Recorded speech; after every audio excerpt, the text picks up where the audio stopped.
as you can, and just aim to play to your opponent's weaknesses, but play to your strengths. And that's for me personally. That's how I try and work out my opponents. Yeah, good question. Right. Very good question. Anita, do you want to ask your question? Hi. So, have you ever faced like really big or bad injuries that made you stop playing for a while? And how did you overcome that and get back to the same level? Well, luckily, I've not actually had too many injuries as such. When I think I was maybe 15, 16, I was struggling with shin splints. So down your shin, there's sort of like the bony part, but onto the side of it, you have like a muscly part, and I was getting like really bad pains there, and sometimes it was coming up to my knee.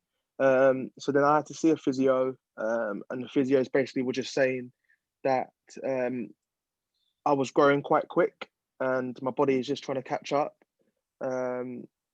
So not really an injury that really set me out, that stopped me from playing. I had to then just get some inner soles and heel cups and stuff like that made to go into my shoe, and I had to just strengthen up the areas around my knees and stuff like that, strengthen up my calves, and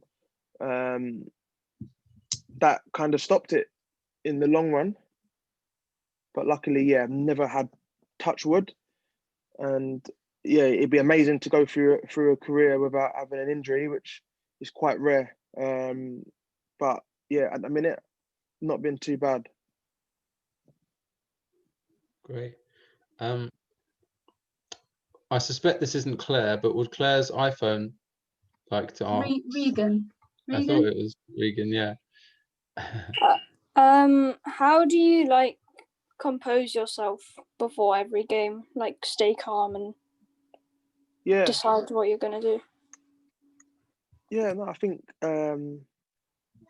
you have a lot of time to think before matches, and I think it's very easy to kind of be around your friends and stuff like that. But I think you could do with getting away a little bit from your friends, maybe half an hour or 45 minutes before your match, and just kind of go over it in your head. Just sit away from people, and even close your eyes, or you might think you look a bit silly, but you won't. Just go over how you want to play. Like I was saying, like you don't always know how your opponent's going to play. All you can control is yourself, and if you can get yourself to play at a good level, hopefully you'll get over the line. So you want to compose yourself and actually think over a game plan, and just thinking positively. You want to think. You don't want to go into a game, no matter who you're playing. If you're playing someone a lot better than you, you don't want to go in there thinking that you're going to lose or anything like that. You want to think positive, and you want to go in and win. But then also at the same time, remember how lucky you are also playing squash, being able to play squash. So for myself, sometimes I'm going into a game and thinking I'm a little bit nervous and oh no, what happens if I lose? But yeah, like I said before, it's not the be all and end all, and you just want to go in and enjoy it sometimes, because sometimes you play your best squash when you're enjoying it. Nice. Tayo, do you want to ask your question?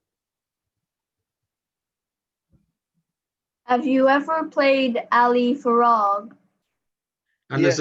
As a second part of the question, who would you most like to play that you haven't yet? That's my second. Okay. I played Ali actually after the clip that was shown today. After that clip, I had a day off. I think that was on the Thursday. I played that match on the Wednesday. I had the day off on the Thursday, and then I played Ali on the Friday. I managed to get kind of close to him in the first two games. and then he upped his level a little bit, and my level dropped off a little bit because I was getting a bit more tired. Ali's an amazing player. Ali's an amazing person. So good luck to Ali. He's a really good guy. And the second part? And the second part was who would I like to play? Yeah, that you haven't yet. I've played Rami, I've played Nick, I played Woolstrop quite a few times. I played Shabaggy, I played Greg Gaultier. Nice. Ali was one of them that I actually was always wanting to play before. Do you mean past or present? Yeah, I guess so. Yeah, I think my favourite player of all time was Amir Shabana. So for me, he would have been the player that I would have liked to have played in my career if I had the chance to. Cool. Vicky, you must be owed a question. Oh yeah, it's a question really. It's because I'm always curious and I don't get a chance to do it myself. What's it like? So like most of us, we usually play on a conventional plaster white walled court. Yeah. What's the difference between playing that one on a conventional court and a full glass back court? Yeah, when you play on a plaster court, the bounce is a lot.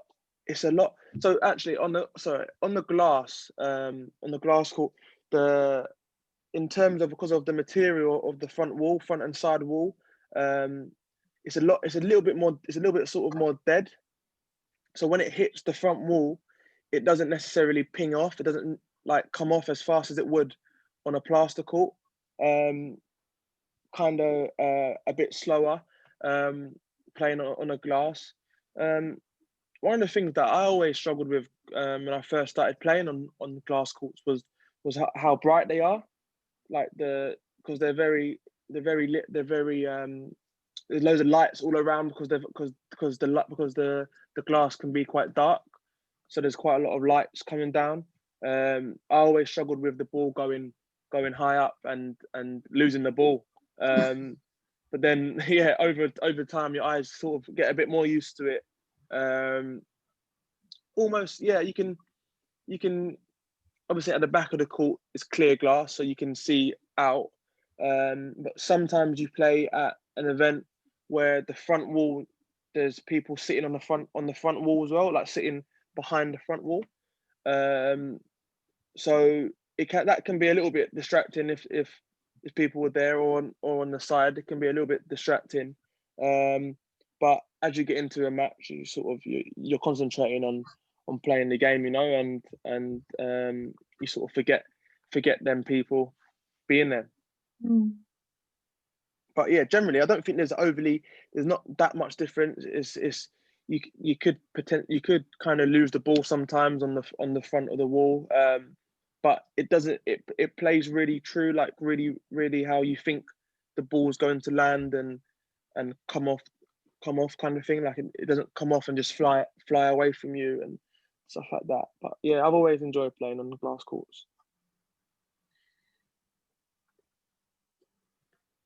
Can I ask one more question? Mm-hmm. So I was a parent of a junior. How did you feel when you had your parents watching you play squash and squash matches? Yeah, I think as I got older and a bit better, and the matches were getting a little bit more important, it then became harder for my parents to watch me, and they felt a lot more pressure was on them, and forgetting that actually it was actually me and that was playing on there. They felt like a lot of the time it was them, that it's about them. And I remember having this conversation with my dad, and kind of just saying to him, why do you actually get so stressed out when you watch me play? And he would always just say, oh, because I want you to win so much. And then I kind of turned around and said, yeah, but I wanna win as well, but I don't get as stressed out as you do. And he kind of, and then I remember my dad's kind of being a little bit confused as to what I was saying. But it kind of, my parents were quite good. They stayed out of it. They wouldn't really coach me as such, because I would always have my coach around me, which was good. It's tough having your parents watching, because you want to win, and you want to win for yourself, but also you want to win for them. Yeah, that's quite a tough question to answer, because I don't want to say parents leave your child or anything like that, but because you want to be there to support. But I think me growing, I think if I had a kid now and was watching my kid, I think I would be quite relaxed and just let them get on with what they're doing on the court, and yeah, just put as less stress as possible on my child, and just letting them, hoping that they're enjoying just playing. That's quite a tough question, that one. It is, yeah, sorry. It's quite a tough question. Julian and Martin, do you want to ask your question? Who do you think your hardest opponent was? My hardest opponent. It's funny because sometimes in a career you end up playing players a lot that you end up having really, really close games with. So it's kind of like a two-part question. Always my toughest matches. I remember growing up as a junior, being my friend from he was from Derbyshire, Ashley Davis, and we used to play most of the finals as a junior, and kind of play each other quite a lot. But we would have really hard, long matches every single time. So he was my hardest opponent as a junior. And as a senior, it would be Ali Farag. Yeah, definitely. He was the best player I've ever played by far. Ever played. Unbelievable player. And he made me do a lot of running, a lot of tough movements and stuff like that. Thanks for the question. Nice. I had a question. It was maybe it's the same answer, but kind of, do you remember a match that you learned the most from? Yeah. About yourself, about your own game, maybe.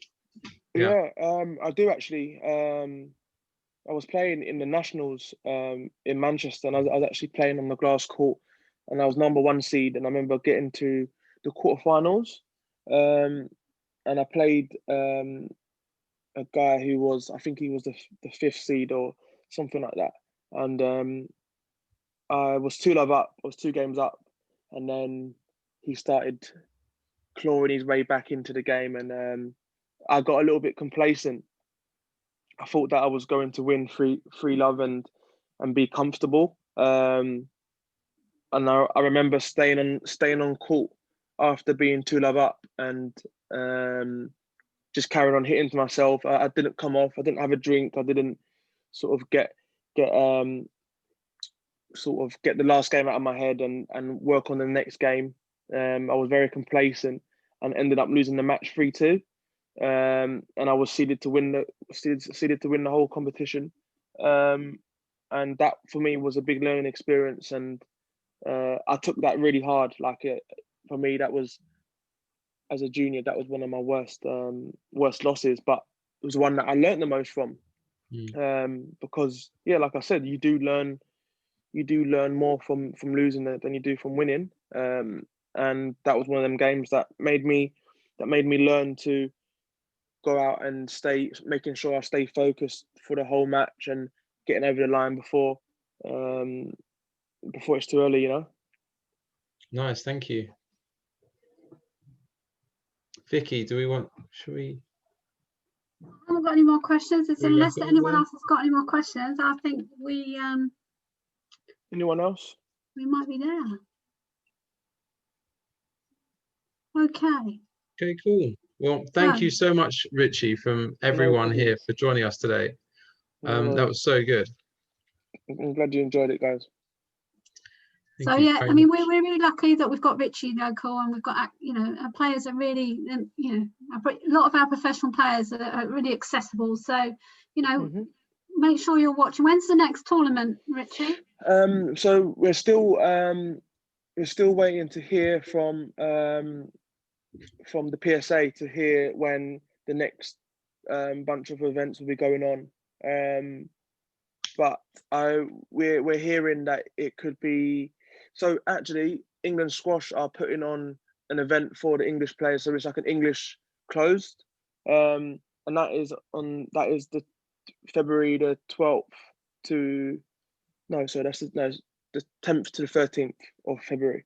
So that will be my next sort of competitive match. So yeah, have a look out for that, guys. I've got Instagram and stuff like that, so I'll be putting stuff on closer to the time.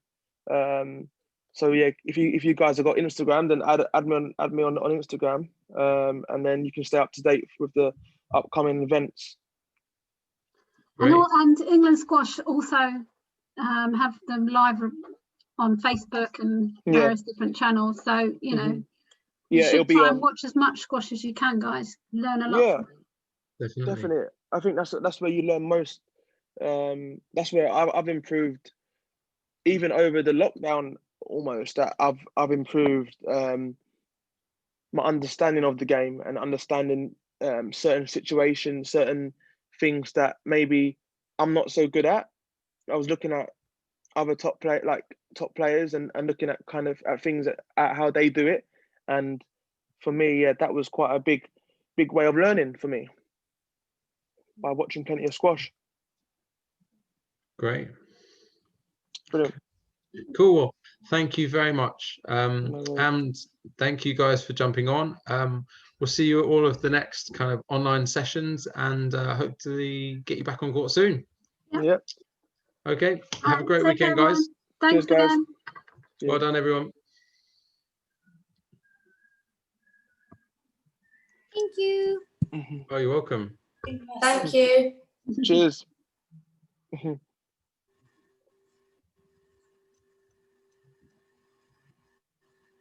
Bye, Sophie. See you. There you go. Cool. Yeah, brilliant. Oh, that was great, Rich. Thanks for that. That was really good. Thank you. Was it okay? Yeah. Yeah, really Brilliant. good. That was perfect. I think, pitch right at the right level. It was. Was it? Yeah, you think? Yeah, it was tough. Like sometimes you can sort of go off and say words that they wouldn't necessarily understand, but I think generally I felt like it was okay. Yeah, and valuable stuff applicable to them now, which is good. It's great. Yeah, that's it. No, it's good. Any time, I'm always happy to do things like this. Just got back from a run and done about 35 minutes outside, and then so it's nice. Always happy to do stuff like that. Always speak to the kids. Thank you. They seem like quite a nice bunch, don't they? Yeah. Yeah. Nice bunch. Yeah. All right. Well, we'll be in touch, Rich, and be in touch. Yeah, definitely. Yeah, definitely. Whenever you need anything. Yeah, definitely. 100%. Thank you. Best of luck with your training. Cheers. Thank you very much, Steve. Yeah, cheers. See you later. Bye-bye. See you. Bye, everyone. Bye. All right. Although I forgot to record it from the beginning. So he wasn't here from the beginning anyway.